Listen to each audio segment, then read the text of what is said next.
各位朋友早晨，今日2026年嘅2月5號，今日想同大家都係分享一個一字嘅四字成語。咁咧事緣咧就呢幾日咧，我聽咗好多YouTube 啊，睇下報紙啊，上網望下嘢咁樣啦。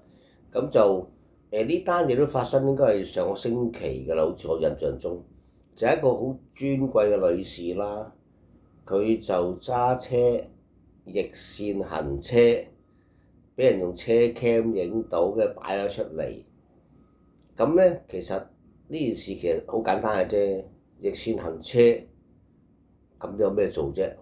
咪俾告票咯，或者上堂去睇下認唔認啊？個官判唔判佢啲乜嘢啊？好簡單嘅啫，其實。咁但係我呢幾日聽到咧，就覺得好奇怪啦。咁第一上個禮拜聽到嘅時候咧，已經發覺就係佢師傅咧就唔知點解左講右講，都好似冇講到重點。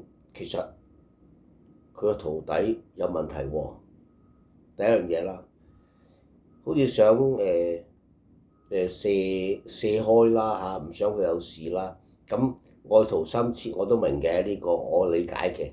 咁第二樣咧就係佢所服務嘅呢個機構啦，嗰度嗰個機構其實係有一啲嘅內部嘅，應該我諗係調查或者係一啲嘅好似啲紀律咁樣去睇下呢件事有冇咩特別嘅問題嘅。咁但係過咗幾日啦，啲輿論啊、YouTube 啊都講緊點解仲未有人做嘢嘅？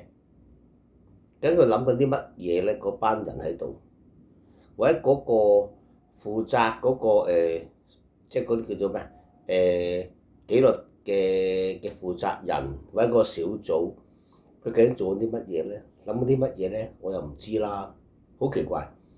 第三就係逆線行車，梗有部門負責執法㗎嘛。咁又好似報紙又唔見佢講話有啲咩要落案告佢乜，或者做啲乜咁樣。咁呢個令我好奇怪咯。其實係咪搜證嘅問題咧？有人咁樣講嘅。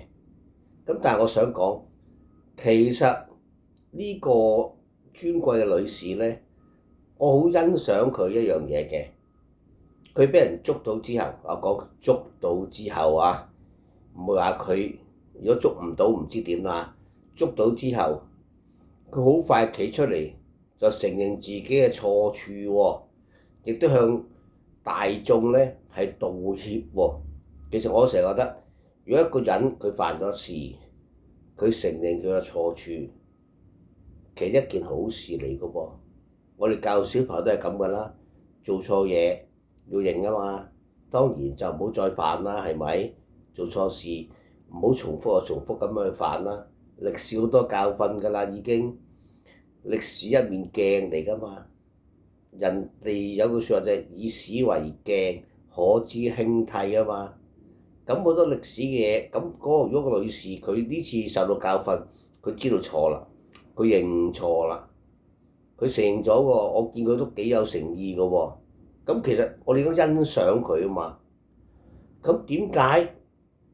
頭先我講咗三方面嘅人，好似唔好接受佢認錯咁樣嘅喎。因為點解咁講咧？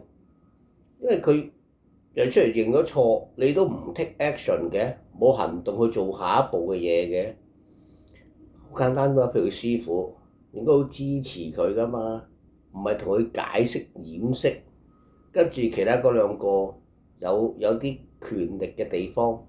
點解唔去 further 做一啲 action 去同佢做一啲嘢咧？咁樣嗱，我都講啦，我好欣賞呢個女士呢一次佢承認自己錯處嘅，但我只係唔好奇怪點解嗰啲有負責嘅部門單位咧，要拖咁耐都唔去做一啲行動咧？